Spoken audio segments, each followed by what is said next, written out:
this is Jeremiah Daly. I'm area representative for Eurogene Ai in Limerick and Kerry, and I'm here on the farm of a team Irwin, we call them, Liam, Neelis and Peter Irwin.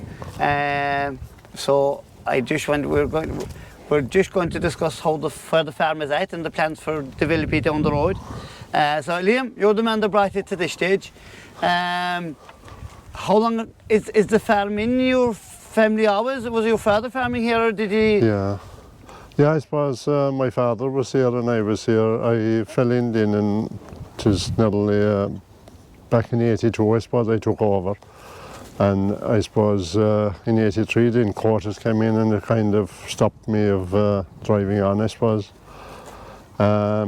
We used to keep a lot of dry cattle in with the cows, and I suppose there's only in the past, we were at that today in the past few years, I suppose, then that's when the quarters went and the boys came back farming, and it kind of opened it up to more dairying and less beef. So you've taken it from there. That's it. Listen, you went to New Zealand 10 years ago. 20. What tempted you to go to New Zealand that time? I suppose I was finished college there and finished in Palestine, and I suppose I just saw an opportunity to go. I was farming for local fellas, but I just wanted to see the different side of the world, I suppose, as well. And so you got the opportunity. Yeah. How would you rate it in comparison to what's happening here now? Are we years behind, or are we? We're ahead, I think, really. But yeah, it was just the experience of the numbers and the different facilities and how they did it. Right. What about the lifestyle? Would you? Oh, way better lifestyle, maybe. Well, we've kind of perfected now, I think, here ourselves. We're getting there, but definitely way better out there, I think, anyway. The way they managed it. And right. When do you start normally in the morning, Neil? Sure, 5:30, I suppose, or 5:30 we'd be here in the yard. Parlour started. The cows would be in the yard at 5:30. We've the batch latch, the automatic gate, so they're coming on.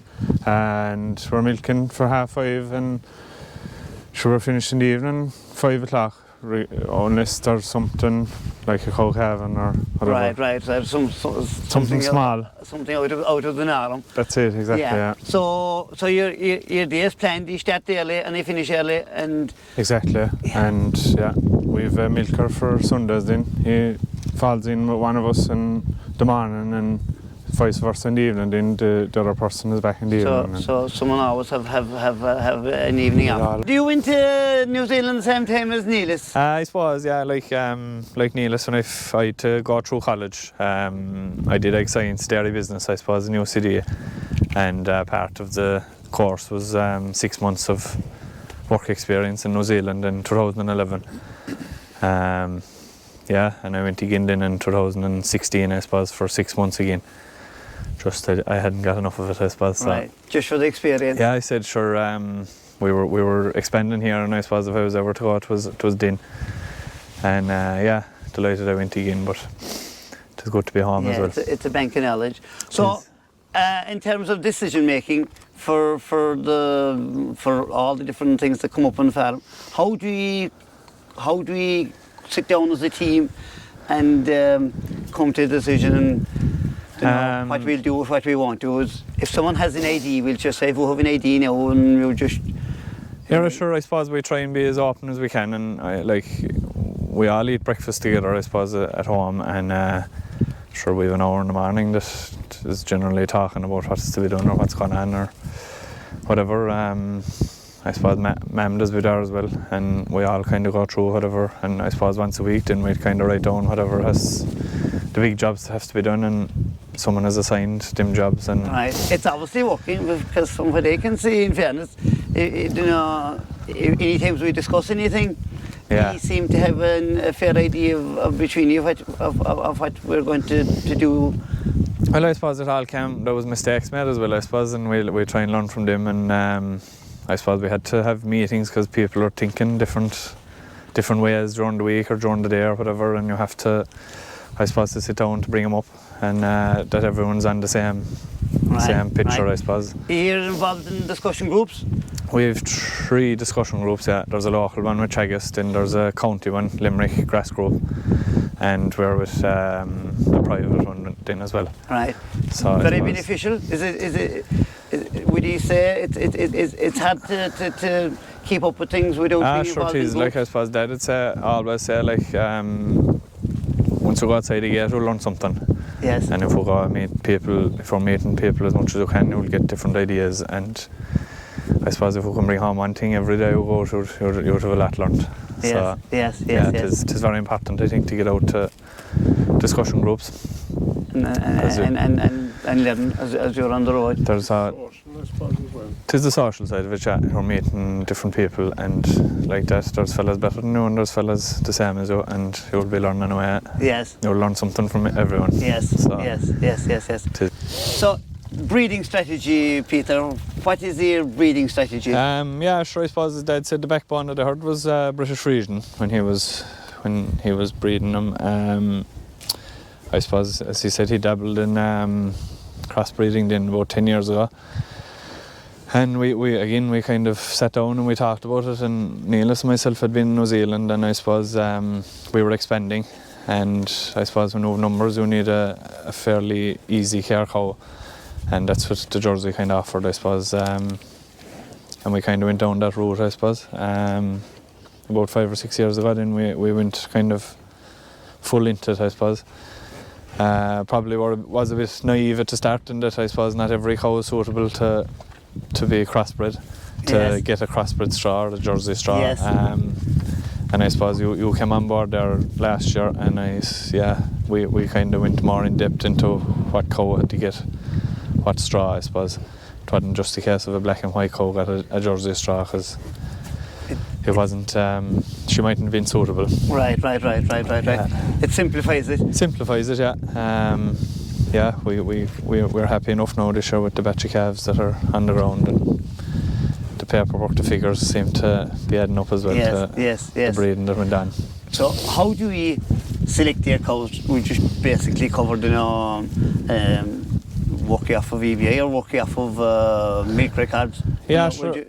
We'll just cover that. I suppose 4 or 5 years ago we were basing it on that anything under an EBI of 100 would get a beef straw, that we didn't want to breed off them. And I suppose you came on board last year, and I suppose you took it a step further in that anything with a PD less than what, of fat and protein less than what we had it for an average of the herd, there was hardly much point in breeding off of them, because they weren't going to improve it that much. You weren't going to get as quick a response, I suppose, as what we were at. So last year then we sat down and picked out the cows that were less than the average PD for the herd, for fat and protein, and we bred the other ones, I suppose, the better ones. Yes. So it was... The farmyard. Anytime I come, you're the man I see going around the farmyard doing all the jobs. What are the plans for developing the farmyard? Are they finished expanding? Are their cow level numbers, are they comfortable where they're at? Or do you think there's more, I'd say. There's more to go, George. We'll put in another few cows in there, but the plan in the next year, or a bit, maybe we'll put in a parlour, maybe we're hoping, and make the milking side of it a bit easier, and that's it. So here and facilities is our facilities are fairly up to date. We're in a good position now, facilities wise. We did put in extra cubicles again last year, and I'd say we're happy enough. In a good position now, Are jobs designated as in fertilizer? Does one person kind of look after that now, or could it be? Do anyone take specific roles in a partnership like this? Sure, I suppose we started every Monday the two of us go for a walk first, and we walk the grass, and that's two we together, right? Two of us do it because we were doing it the last couple of years, and we kind of stuck with it. Sure, I suppose this time of the year Peter looks after the calves, and I kind of looks after the cows, milking and whatever, and Daddy looks after the feeding side of them then, whether it is grass or silage or whatever. And I suppose, what else? You touched on the grass, Neelis, and grass measuring. So you're probably doing over 40 walks a year. are doing about 44. Close to 50. Yeah, close to 50, yeah. Yeah. How important we do rate grass measuring in terms of keeping the thing simple and knowing where the farm is at? Sure, it's the most important job really, sure, on the farm. Sure, if we didn't know how it was outside and what the cows are eating, sure, trying to get the best value of grass into them every day of the year, so to get the milk out of them, the best milk out of them, I suppose. And yeah, so it's an important yeah, thing for any farm, really, isn't it, that they should be able to measure what they have on farm at any stage. well, at least they'll know what's going on then outside Yeah. of the milking parlour, you know, so yeah. Yeah, it's an important part. Liam, in terms of young stock and what's the process in looking after the maiden heifers? Are they looked after here in farm, or do they go to a contract rearer? I suppose for the past 2 or 3 years they're going to a contract rearer.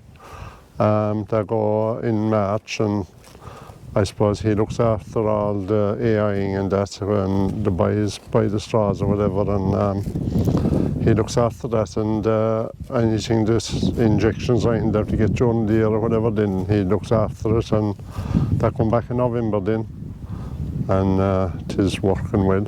A good job makes the dairy side easier. It is a job less anyway, I suppose, job like, you know. So I suppose myself, like, I found it strange maybe the first 2 years, like, but now I think it's a great job, like, you know. It frees up land, like, for more cows or whatever, like, you know, so it is the way to go, and I suppose there's a job less to be done every day, going looking at them or herding them, like, you know. Yes. So Yes. yeah. It is getting more popular, isn't it? It is, oh God, it is, yeah, it is a good job, like, you know. Yeah. Yeah, And it's like anything, the first year is the difficult one because we want to know how the contract rearer is. yeah, sure, that's it, and I suppose, like, as I said earlier with the crossbreds, we were thinking about it, and you would be kind of wondering and you kind of go at it then, like, and I suppose we're lucky we have a good man looking after him as well. I must, you know, he's very good, like, you know. So Very fascinating. that, you know, that it is great, like, you know. Right. The plans for breeding. Yeah, sure, it'll be the same as kind of any other year. We generally do a pre-breeding. Anything not cycled after the 3 weeks, then or a week into our start of breeding, we'll check them out or whatever and see what's happening, and they'll be synchronised. Right. And 6 semen, have you used some last year? We did. We had 80 heifers went to the bull last year, so 45 of them got 6 semen straws, and yeah, generally we were happy enough with the results from it. We'll do it again this year and see how it goes. And, Right. It's a big addition for bringing heifers on the ground. It is, like, and I suppose you can add value to beef breeds, then you can use our beef bulls on the cows that, and I suppose our heifers are the most valuable stock for breeding off of, like, so Yes. you'll try and pull as many heifers off of them as you can. Yes. That's what we're aiming for anyway, and Yes. it is working well. And your DIY here, obviously you're quite busy when the Busy breeding enough, season's yeah. on. I suppose Neil is touching it there. One of us milks, and one of us brings the cows in the morning, and the 2 of us can do the AI, I suppose. So they're being AI'd as they're being milked. Right. So they're going away. There's no standing around the yard until whatever. And do you AA twice a day or AA once a day? Once a day. Works? It is once a day. Yeah, they're drafted in the morning, and everything is done in the morning. And I suppose Dad brings the cows, so he'd be keeping an eye out of whatever's happening as well. Right. In the field, and yeah, it is working well so far anyway. Very we nice. can't complain. So won't change anything. No, yeah, we can't complain with the service. Tis top class, yeah. Yeah, no, that's good. In terms of the past year, Peter, what grass was grown on the farm? I suppose overall for the year, I suppose the place we're standing on here now came on the platform last year, so it only came on and it only started being grazed in July, I'd say. And with this in it, I suppose 12.5 tonne, but if we take this out, we grew 14.5 tonne last year. Right, good figure. Yeah, we weren't overly stocked now last year because I suppose this came on board, so we tried, we made as much silage as we could to make a bank of it, I suppose. Right. Have a reserve. Yeah, for years like 18, I suppose. And yeah, the production of the cows, then I suppose we did 380 protein and 380 protein, and there was 470 fat. 470, yeah. And yeah, that was as high as we've ever been with fat and protein. Right. Litres were back a bit, I suppose. We're expanding with the past 7 or 8 years, as we said, and it is hard to mature. So there's more young stock. There's 80 heifers coming in every year, like, so it is. That was up and half the herd was nearly first and second calvers last year, so it is hard to get production up when you're working off such a young herd, I suppose. So hopefully in the next year or two we'll get our set number and we'll be able to weed out the ones that aren't doing the business. Yes, you'll be more selective. We can be more selective, that's it. So hopefully it will be on the way up then after that. Yes. And kilos of feed in terms of? Yeah, sure, we'd aim for the 600 if we could, but it usually goes a bit with it. So 700 last year, 720 I think. Kilos of concentrates, and as I said, the young herd, we did about 440 kilos of milk solids last year, so we were happy enough. Right. Yeah, we're kind of on with pro in the past 2 years now, I suppose, so I think we'll keep going that road. Right, because exactly that. You're nearly guaranteed what you see, I suppose. A good bull next year is a good bull this year. Yeah. Yes. So we're thinking anyway. Yes. Progress since the two boys took over. Where do you see the greatest gains being made for the boys? And in terms of since quarters have gone, the way farming has changed? Well, I suppose since 14, 15, numbers have grown a lot. So we milked, I think, 130, 40 cows maybe in 14, and we're hoping to milk 320 this year anyway, And I suppose, as we said, this farm where we're standing came on the scene last year, so we'll say there's room for a few more cows to be milked, and yes. Neil has mentioned about a parlour, so that's part of it as well. We're on at 20 units at the minute, and it's taking 2.5 hours, I think, just milking in the morning, so there need to be something, and we're lucky we have a good man from milking at the weekend, and that needs to be done because they wouldn't be able to stick at his 7 days a week themselves, so it is the work-life balance, no matter what level you have to be always taken into consideration, doesn't it?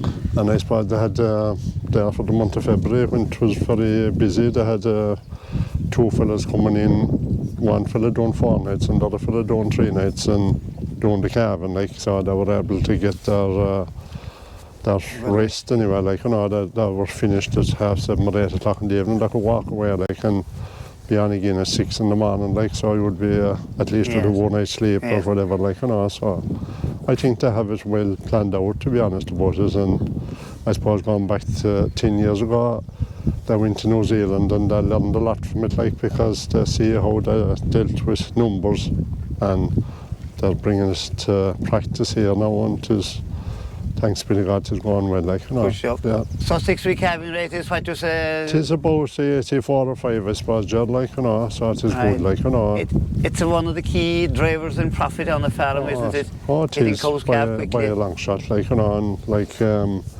we have them out, I'd say we only missed, I'd say, a day maybe since the 1st of February, maybe a few days before that, and they're out every day for the 2 or 3 hours or whatever, and any of the bad days, they got a couple of hours as well, and it is. They still got grass in the day every day. They got grass, and it is important, to get the bit of grass into them, Yes.